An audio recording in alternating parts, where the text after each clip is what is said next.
What's going on, everyone? Welcome back to the show. So I have some really good news to share with you guys today. It's about Social Security, and it looks like there's a new bill that was introduced. It was just introduced yesterday, and this is huge. We have to see where this goes, but this is a really good sign. So we're going to talk about that. But first off, on this channel, we talk about money and the financial struggles that Americans are facing today. If that sounds like something interesting to you, please subscribe to the channel and hit that little bell notification. That way you get notified anytime we put out a video. And like always, if you see my name and a picture of me in the comment section, make sure you see a check mark next to my name. That check mark signifies that it's me. If you do not see that check mark, it's not me. It's someone trying to impersonate me.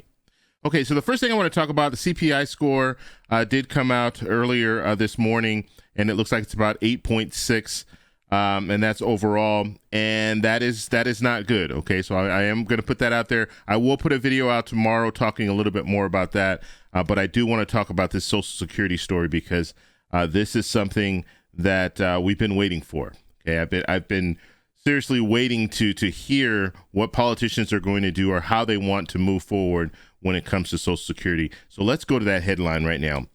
So this is CNBC posted this yesterday. Sanders-Warren proposed bill to extend Social Security solvency for 75 years. Key here, 75 years.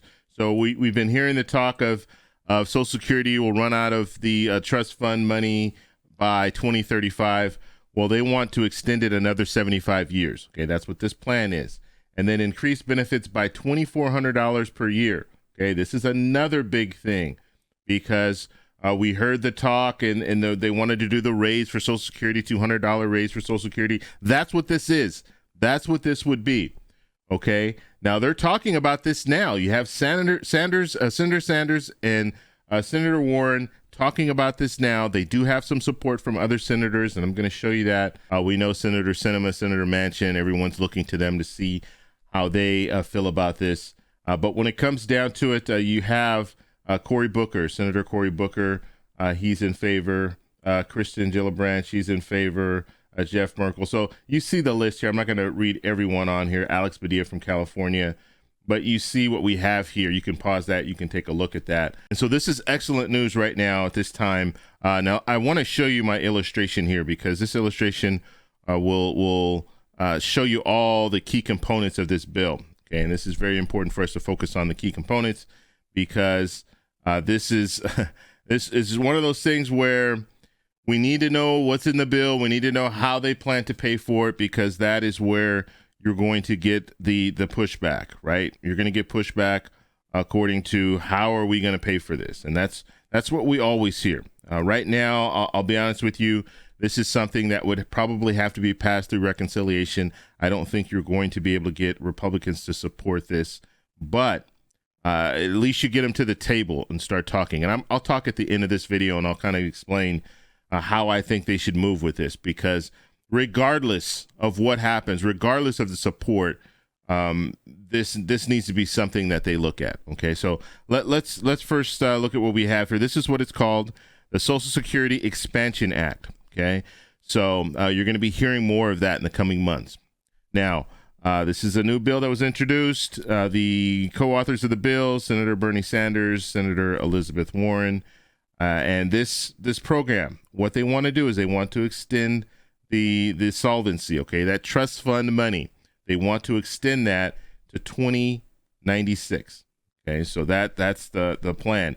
Now, could they be going too far with that? Maybe should they, instead of the 75 years, make it 25 years? I don't know. And maybe this is something they can negotiate later down the road. Maybe that's why they made it that way, 75 years, and then they can negotiate it down. But nonetheless, that is the plan here. Okay, so they want to increase Social Security by $2,400 per year. Okay, now this is huge. This is huge for a lot of people receiving Social Security. And so that's the focus. That would be the $200 raise for Social Security. Okay, so they're addressing that in this bill, which I think is good because we haven't heard any politicians talk about this for a very, very long time, over a year and a half. Okay, so how would this be paid for? Now, this is the key here. How are they going to pay for this?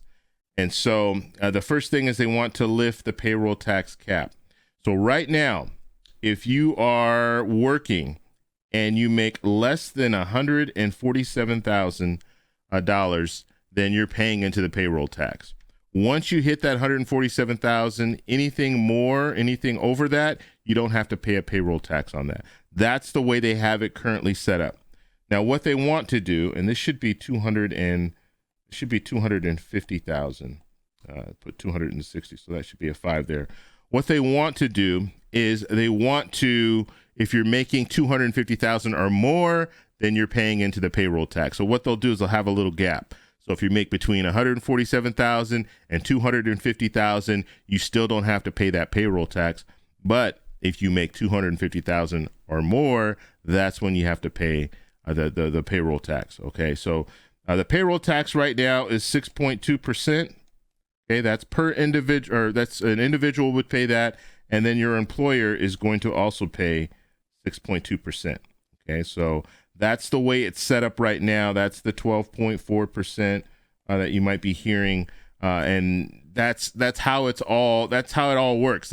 That money goes to Social Security to fund benefits. That's what they're doing. So because now they're adding this new classification of 250,000 or more, then they're going to be able to collect a lot more when it comes to the payroll tax. Okay.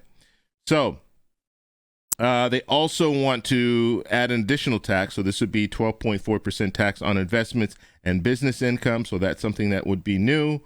And they want, the whole plan here is to increase minimum benefits to 125% of the poverty line. You've heard politicians talk about that before, mainly Senator Sanders, Senator Warren. And so they're keeping with that in this bill. Okay, now another thing that they want to look at, the CPI. I just talked about the CPI score today. We use the CPI-W, CPI for wage earners. They want to change that to the CPI-E. And the CPI-E is for the elderly.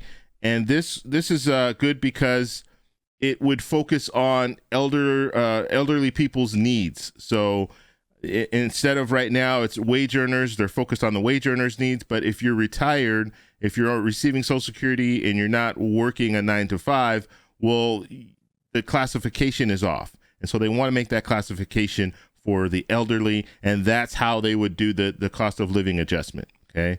So that's something else that they want. I think this is key. This is big. This is something that really needs to happen. Okay, and then they want to restore benefits when it comes to students. So restore the age to 22. So that is pretty much the plan, the Social Security Expansion Act. That's what we're looking at in this plan. I think this is something that has the potential. And I know I haven't said that in a long time. And you guys know me, when it comes down to these different bills, I don't like to really talk about things unless I think that they can move forward with something like this. And this is something they can move forward with. Now, what I would like to see happen, because we already know Republicans have already pushed back. Senator Mitt Romney's already pushed back and says that he's not for a bill like this. But what I would like to see happen is I would like to see the majority leader, Chuck Schumer, once they get this drafted up, put this on the floor. Put it on the floor in the next couple of months. Because what will happen, what's going to happen if they put it on the floor is you're going to have Republican senators step up and say, hey, we don't agree with this, but we want this, or we're in favor of this, and then they can start negotiating. But you need to put it on the floor first. If you can put it on the floor, get them to vote on it, you'll have a lot of politicians on the Republican side voting against this. And you might have all the Republicans vote against this. So you have 50 Republicans, you have 50 Democrats in the Senate. You might have, and we could even see Senator Manchin, Senator Sinema vote against this. We don't know, but put it on the floor. If they put it on the floor and they put it on the floor as reconciliation, they only need those 50 votes. They can focus on Senator Sinema and Senator Manchin. But they need to vote on things. It's very important to vote on things, because once you have that vote, now these politicians, I will guarantee you, politicians on both sides, they're going to start saying, hey, we like this about it, but we don't like this. And then they can start negotiating, because it looks really bad if we know that the trust fund, Social Security Trust Fund, will run out of money. And let's face it, Social Security is the most popular government program that's out there. So among the American people. So if there's something that will benefit Social Security, people are really going to be tuned in. The American people are going to be tuned in, and they're going to be in favor of it, because who wants us to get to a point where this trust fund runs out of money in 12 years? No one wants to be at that point. And so if you're trying to address it, you're going to have politicians, you're going to have these senators step up and say, hey, we agree with this, so let's move forward with this. But the only way that they're going to do it is if you call it to the floor. If you don't call it to the floor, then guess what? It's going to be forgotten. Just like I said, we haven't heard anything in a year and a half. That's because they raised the issue. They didn't bring it to the floor. It went away. We saw these other issues come up, and they jumped on these other issues, and then they forgot all about Social Security. So now is the time. You have a couple of months before the midterm. Bring this to the floor. If you bring it to the floor, I can guarantee you're going to have politicians stepping up and saying, hey, we don't like this for this reason, but we would entertain this, or we would entertain that. So that's where I hope that they go with this. This is the last opportunity. Okay, we're not going to have another opportunity after this, because it looks like in November, Republicans are going to take over either the Senate or the House, or even both. And if they do, they're not going to move any legislation like this forward. And so this is the opportunity, the last few months, for them to move on something for Social Security. And so we're going to follow this story. I ask that you subscribe to the channel. I also ask that you share this with other people that might be receiving Social Security. Share this with them. Let them know, hey, this Social Security Expansion Act, this is serious legislation that they're talking about right now. And hopefully we'll get to the point where we will see some action with this, at least moving forward, even if it doesn't pass. That's the thing. We don't care if it passes initially. We just need it on the floor. If you get it on the floor, that will open up a negotiation between Republicans and Democrats, and maybe they can come to something at that point, and hopefully it will have a lot of what we just discussed in it. So I want to know what you guys think about this, so let me know down below. If you like this video, please give me a thumbs up. Please subscribe for more, and I'll talk to you in the next one. Bye.